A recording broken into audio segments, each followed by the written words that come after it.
आज के जो टॉपिक्स हैं इंटर रिलेटेड हैं, ऑयल एंड शैम्पू दोनों साथ साथ चलते हैं। ये सबको पता है कि अभी मुझे पता है कि कॉमन डेज में शैम्पू तो जरूर हर कोई यूज करता है, बट ऑयल बहुत कम लोग यूज करता है क्योंकि ट्रेंड नहीं रहा है, क्योंकि सबको फैशनेबल दिखना है तो तेल लगाना भूल गए हैं। ये चीजों को शॉपनेट जिस फॉर्म में प्रोवाइड करा रही है, आई एम सो हैप्पी कि इसको रेगुलरली कोई भी लगा के बाहर जाता है तो वो फील नहीं आती कि तेल लगाया हुआ है। वो चिपके चिपके बाल और वैसा सब कुछ नहीं है, क्योंकि क्वालिटीज मेंटेन करके चलती है शॉपनेट। तो हम स्टार्ट करते हैं अपना टॉपिक। अब सबको पता है कि स्कैल्प पे खुजली होती है जब कोई लोग कुछ सोचते हैं। कईयों की आदत होती है सर खुजाने की। जनरली वो एक आदत है, और कुछ लोग खुजाते हैं क्योंकि उनकी स्कैल्प पे एक्चुअल में इचिंग हो रही है। उसको इची स्कैल्प कहते हैं, और बहुत लोग मानते हैं कि इची स्कैल्प का मतलब डैंड्रफ है। लेकिन नहीं, ऐसा नहीं होता, क्योंकि ऐसी कई कंडीशंस हो जाती हैं जो कि हमारी हेयर की या हमारी जो स्कैल्प है हेड की, उसको इची कर देते हैं। यानी कि उसपे फ्लेक्स आ जाती हैं। डैंड्रफ भी एक पार्ट है, बट और बहुत रीजंस होते हैं जिसकी वजह से खुजली या खारिश होती है। तो डैंड्रफ को हम सेबोरिक डर्मेटाइटिस बोलते हैं। साइंस की जो लैंग्वेज है ना, अगर हम मेडिकल लैंग्वेज और साइंटिफिक लैंग्वेज में बात करें, डैंड्रफ को सेबोरिक डर्मेटाइटिस कहा जाता है। और इची स्कैल्प क्यों होता है? जो ड्राई स्किन होती है ना, वो एक्यूमुलेट हो जाती है हमारी स्कैल्प पे। यानी कि एक्यूमुलेट मतलब इकट्ठा होना। वो जो इकट्ठा होती है बाद में वो रूखी हो सकती है, ठीक है, यानी कि खुरदरी ड्राई, फ्लेकी हो सकती है, और रेडनेस भी आ सकती है खुजली करके। जैसे कईयों की सेंसिटिव होती है ना स्किन सर पे, तो वो रेडनेस हो जाती है। तो ये ग्रीसी ग्रीसी पैचेस भी हो जाते हैं। इस तरह से इसे हम इची स्कैल्प कहते हैं। और जो डैंड्रफ होती है, स्पेसिफिक इची स्कैल्प का एक पार्ट है डैंड्रफ। ये इकलौती प्रॉब्लम, जैसे हम कहते हैं ना डैंड्रफ की वजह से ये सब हो रहा होगा, नहीं। इची स्कैल्प की वजह से डैंड्रफ हो सकती है। बड़ी चीज क्या है? इची स्कैल्प। स्कैल्प में प्रॉब्लम है, और प्रॉब्लम का नाम, उसी में डैंड्रफ आता है, उसी में फ्लेक्स आएगा, उसी में रेडनेस आती है। तो ये एक पार्ट बीमारियों के प्रकार हो जाते हैं जो हमारी सर की त्वचा पे होता है।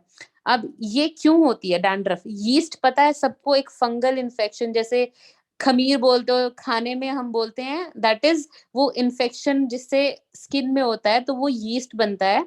यीस्ट इन्फेक्शन जो होता है वो हमारी जो स्कैल्प के ऊपर ऑयली स्किन होगी ना, उस जगह पे इकट्ठा हो जाएगा। हमारे बाल जैसे रूट्स होते हैं, वहां से ऑयल भी निकलता है। जब हम स्वेट करते हैं, आपने देखा होगा, बाल चिपक जाते हैं, पसीना आता है, उसके बाद चिकने हो जाते हैं, क्योंकि हमारी स्किन ने ऑयल और स्वेट को रिलीज किया है। इसलिए वहां से जो ऑयल निकला, उसके ऊपर यीस्ट फंगल इकट्ठा होके एक पैच बना देता है, जिसे हम डैंड्रफ बोलते हैं। अब अगर हमारी स्कैल्प ड्राई है ना, तो वो पपड़ियां बन जाती हैं जो कि झड़ती हैं। तो दिस में ये क्या होता है, ये इफेक्ट कर सकता है। ये आपको लोगों को बहुत सीवियर किस्म का होता है, तो आईब्रोज पे देखने को मिलेगा, नोज की जो साइड होती है उस पे हो सकता है, और मेंस में बियर्ड में भी हो सकता है।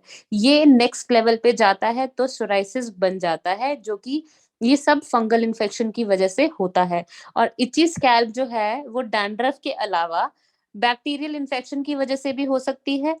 रेडनेस जो होती है वो सूजन हो सकती है, बालों की स्लो ग्रोथ, गंजापन, और स्किन में जो इन्फेक्शन है, और डैमेज बाल, जो ये सारे हैं, ये सब सिम्टम्स इची स्कैल्प के साथ हो सकते हैं। आपके बाल क्यों नहीं ज्यादा बढ़ते हैं? सर की स्कैल्प में रेडनेस रहती है, खारिश रहती है, फ्लेक्स हो गई हैं, डैंड्रफ हो गया है, किसी किसी को एक एक जगह पे पैच हो जाते हैं, दैट इज कॉल्ड एलोपेशिया। ये सब इंटरनली निकली हुई चीजें हैं जो कि स्कैल्प के डिजीज में काउंट होती हैं।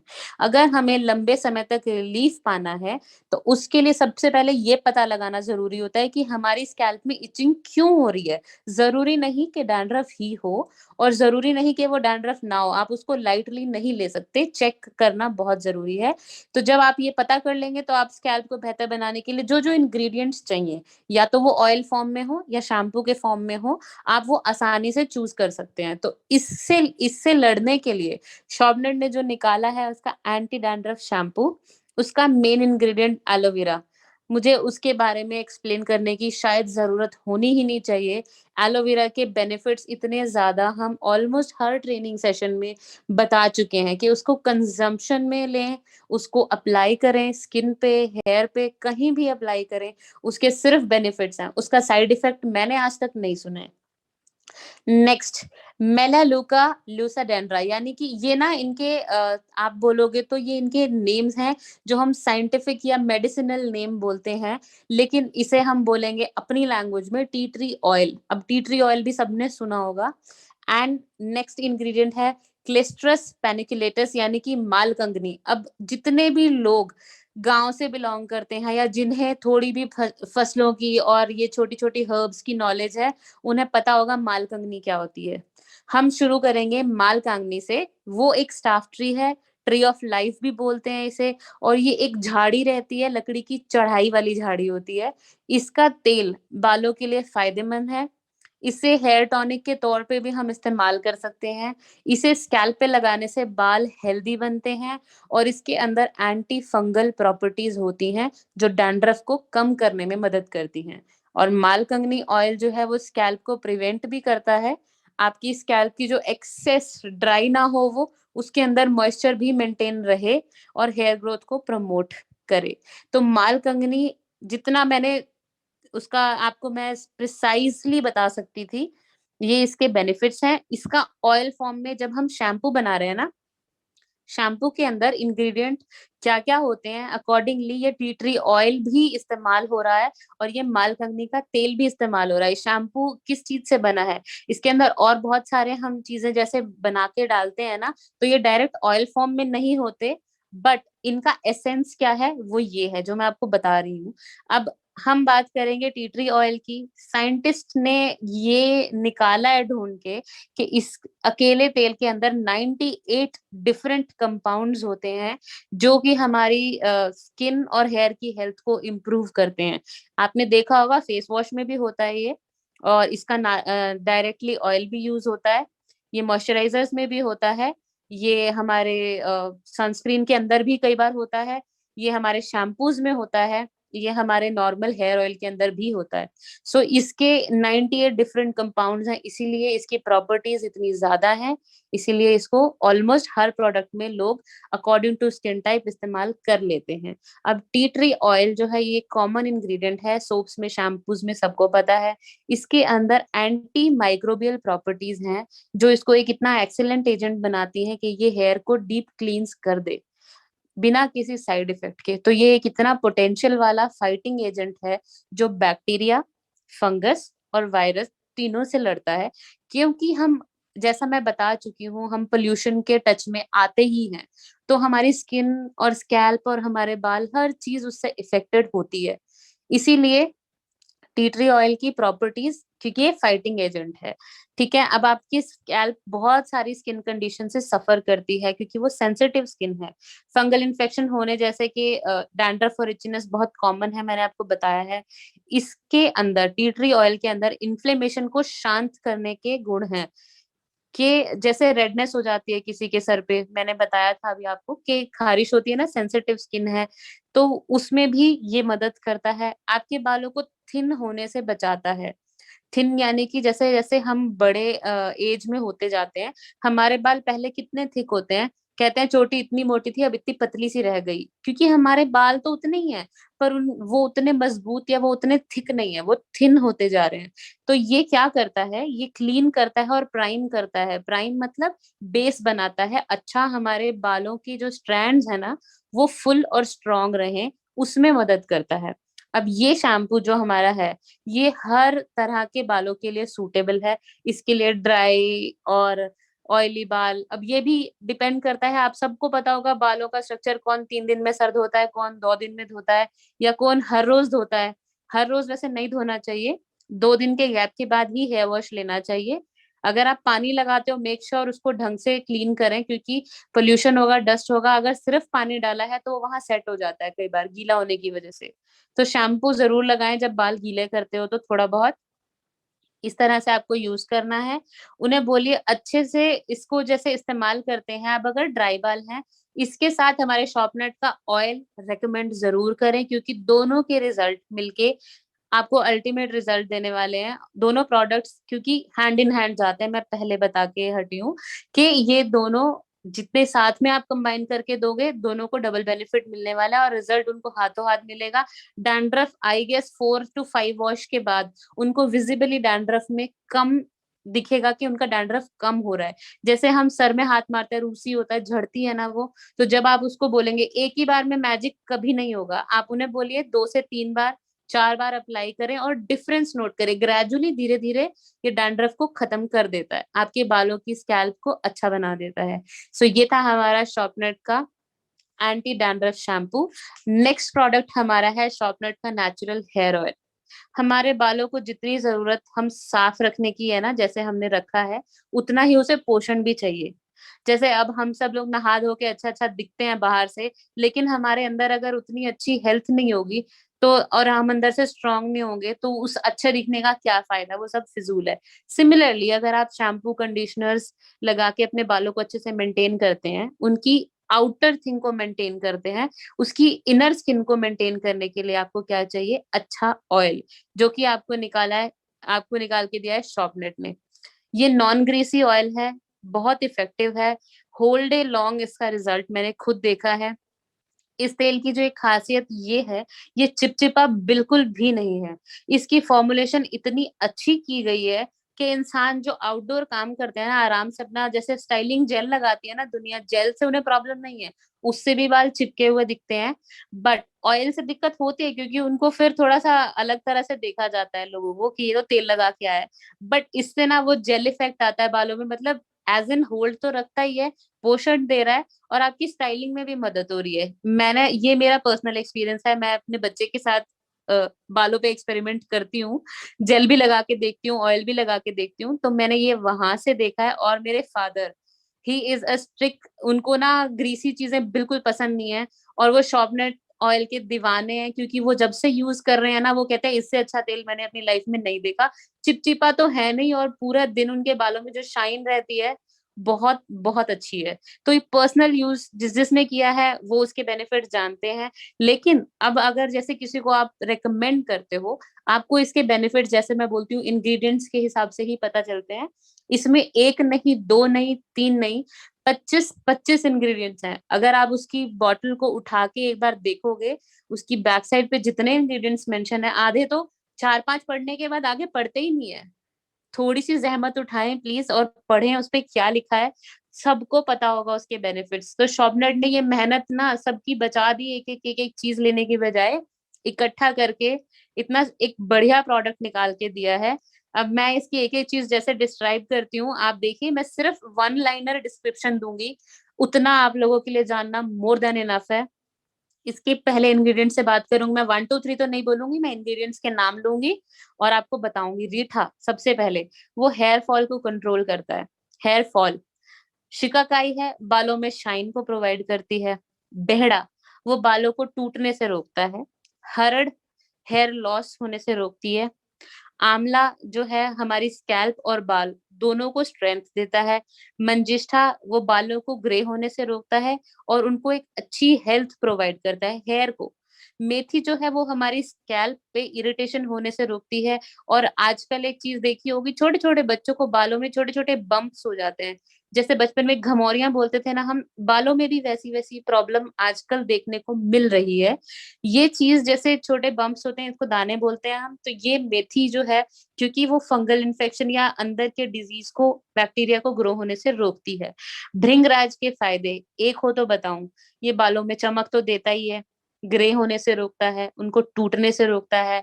और अगर हमने जो हेयर कलर हम बार बार करते हैं ना, कभी कुछ एक्सपेरिमेंट, तो उन सब से जितना भी हमारे बालों को डैमेज अगर हुआ है, उस सब को भी रिपेयर करता है। लेकिन ओवरनाइट ध्यान रखिए, कुछ नहीं होता। हर इंग्रेडिएंट को टाइम लगता है एक्टिवेट होके आपके बालों के ऊपर काम करने के लिए। स्किन हो या बाल, इंग्रेडिएंट्स को टाइम लगता है एक्टिवेट होने में और अपना असर दिखाने में। उसके लिए आप जब भी रेकमेंड करते हो कम से कम 3 to 4 मंथ्स का टाइम दें प्लीज, कि 3 से 4 महीने रेगुलर लगाना ही है अगर रिजल्ट देखना है किसी चीज का। क्योंकि वो हम अपनी सेफ साइड लेके चल रहे हैं, उन्हें 1 महीने में रिजल्ट दिख जाएगा, लेकिन अच्छे रिजल्ट के लिए आप उन्हें ज्यादा टाइम दीजिए थोड़ा, कि उन्हें इतना फेथ रख के करना पड़ेगा। नेक्स्ट इंग्रेडिएंट आता है नीलिका, वो बालों के कलर को मेंटेन करता है। जैसे हम प्री मेच्योर, आजकल लोगों को ग्रे हो जाते हैं बाल, छोटे छोटे स्कूल में बच्चे बच्चे जाते हैं जो, उनके बाल सफेद हो रहे हैं। तो ये प्रॉब्लम्स कहाँ से आ रही है? सब अंदर से आ रही है। तो ये जो हमारे देसी चीजें होती है ना, नीलिका भी, ये अपने बालों में जो भी कलर है उसको मेंटेन करके रखते हैं, उम्र से पहले ग्रेनेस को रोकती है। मुलेठी है, ये हमारे जो हेयर के फॉलिकल, जो हम रूट्स बोलते हैं ना, जहां से बाल उगता है, वहां पे ब्लड सर्कुलेशन को बढ़ाती है। जब ब्लड सर्कुलेशन अच्छा होगा, हमारा बाल हेल्दी ग्रो करता है। गुंजा, वो हेयर की रीग्रोथ में मदद करती है। किसी किसी की डिलेड ग्रोथ है। हर बाल है, उसके 3 फेज होते हैं: उगना, रहना, श्रेड कर देना, मतलब नर्चर एंड श्रेडिंग। तो जो भी बाल है वो उगेगा और वो झड़ेगा भी। तो रीग्रोथ अगर किसी की जल्दी नहीं है तो वहां पे उनके बाल बहुत स्लो ग्रो करते हैं, तो गुंजा उसमें मदद करता है। पुष्कर मूल में एंटी इंफ्लेमेटरी प्रॉपर्टीज हैं, जो खुजली और इचिंग से बचाती हैं। क्षति है, वो एलोपेशिया जैसी बीमारी को रोकती है। इकलौता इंग्रेडिएंट जो कि इतनी बड़ी बीमारी में हेल्पफुल है उसको ठीक करने के लिए। तो लोग जो एलोपेशिया के पेशेंट्स होते हैं, उनको स्पेसिफिकली क्षति के प्रोडक्ट्स दिए जाते हैं, उनके लिए स्पेसिफिक जो हम तेल बनाते हैं, जो आयुर्वेद में है, वो ये इंग्रेडिएंट यूज करके बनाते हैं। तो क्योंकि ये इरेगुलर सी चीज है, 100 में से सिर्फ एक इंसान को ये प्रॉब्लम मिलेगी, तो इसकी उतनी ही क्वांटिटी हमने इस तेल में रखी है कि अगर 1% भी है तो वो प्रॉब्लम ना आए किसी को। नगर मोथा जो है, वो डैंड्रफ से होने वाले जो हेयर फॉल है उसको रोकता है। धतूरा, वो प्रमोट करता है आपकी हेयर ग्रोथ को और हेयर फॉल को रोकता है। गुड़हल, वो बालों में शाइन और वॉल्यूम देता है। आपने देखा होगा हिबिस्कस वाले शैम्पू और हेयर ऑयल बहुत ज्यादा मार्केट में बिक रहे हैं, क्योंकि वो लाल वाला फूल, गुड़हल का फूल, सबने देखा है। स्पेसिफिकली उसको उबाल के भी लोग आजकल अपने कोकोनट ऑयल के साथ उबाल उबाल के उसका तेल बनाते हैं। उतनी मेहनत क्यों करनी? शॉपलेट ने कर रखा है ऑलरेडी। अनियन ऑयल, सबको पता है, स्पेसिफिकली अलग से लगाओगे जिस प्रॉब्लम टारगेट प्रॉब्लम को करता है, अलग चीज है, बट इससे ये इसके अंदर भी है। जितनी क्वांटिटी में जरूरी होना चाहिए 100 ml के अकॉर्डिंग, जितने जितनी परसेंटेज किस तेल की होनी चाहिए वो इसके अंदर अवेलेबल है। उससे बालों को थिकनेस मिलती है, क्योंकि उसके अंदर सल्फर होता है। लहसुन है, वो आपके स्कैल्प के बैक्टीरिया और जर्म्स को किल करता है। अदरक है, वो स्टिमुलेट करती है हेयर ग्रोथ को और रूट्स को स्ट्रॉन्ग करती है। तिल, वो यूवी रेस से हमारे बालों के जितना डैमेज है वो सब होने से बचाता है। नारियल, किसको नहीं पता कि उससे बाल स्ट्रांग होते हैं, हेल्दी होते हैं, शाइनी होते हैं। कलौंजी बालों को ग्रे होने से रोकती है और हेयर डैमेज को रिवर्स करती है, बालों की रीग्रोथ में हेल्प करती है। अरंड यानी कि कैस्टर ऑयल, बाल जो थिन हो चुके हैं उनकी थिकनेस को बढ़ाने में भी मदद करती है। क्योंकि हमारी अरंडी का तेल वो खुद ही इतना थिक होता है, सबको पता होगा, वो बहुत चिपचिपा होता है और वो हेयर ग्रोथ रीग्रोथ एजेंट माना जाता है। अलसी है, बालों के फॉलिकल को ही नहीं बल्कि हमारी जो स्कैल्प है उसको भी नरिश करती है और उसके अंदर हाइड्रेशन को मेंटेन करती है, ताकि बालों में वो जितनी जरूरत की नमी है वो बनी रहे। इस सब के साथ साथ इसके इंग्रेडिएंट, जैसे इसकी बॉटल आप देखोगे उस पे लिखा है almond oil and vitamin E oil rich.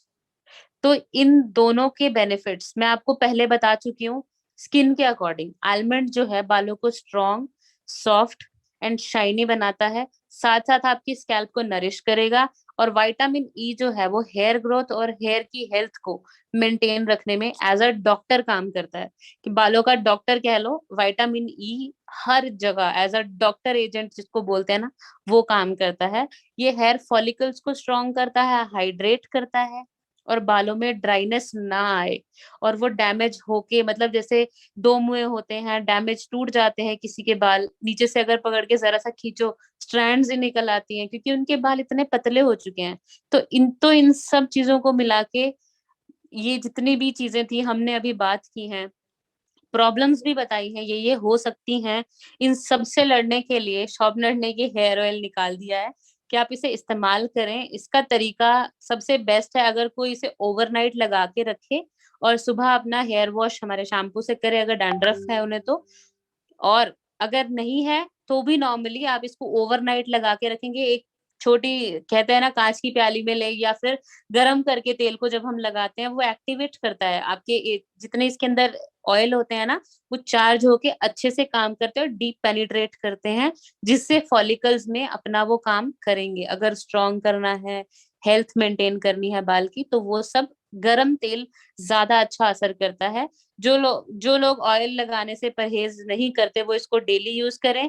हाँ, और इसके साथ इसमें एक्स्ट्रा बेनिफिट के लिए अगर आप आर्गन ऑयल लगाएं, उसकी 2-3 ड्रॉप्स डाल लें, तो भी आपको डबल बेनिफिट मिलेगा, क्योंकि आर्गन ऑयल और विंटर्स आ गई जैसे मैं बता चुकी हूँ, उसका स्किन के लिए जितना बेनिफिट है हेयर के लिए भी वो उतना ही अच्छा है। जितना नरिशमेंट हमारे स्किन को, स्कैल्प को मिलेगा, उतने ही ज्यादा अच्छे हमारे बाल ग्रो करेंगे या उतने ही हेल्दी दिखेंगे। ये एज के साथ साथ सबकी डिमांड है, बाल सबके झड़ रहे हैं, बालों में इशू हर दूसरे बंदे को है। तो आप अपने इश्यूज को आइडेंटिफाई करें और फिर उन्हें रेफर करें। मैं यही बोलती हूँ, कॉम्बो सजेस्ट कीजिए, आर्गन फेस पे भी और बालों पे भी, दोनों पे लग जाएगा, उसके लिए लगाएं। एंड ऑफ कोर्स बालों के लिए मैंने जैसे आज आपको बताए हैं, ये दोनों इंग्रेडिएंट्स लगाइए। That's all, thank you so much everyone.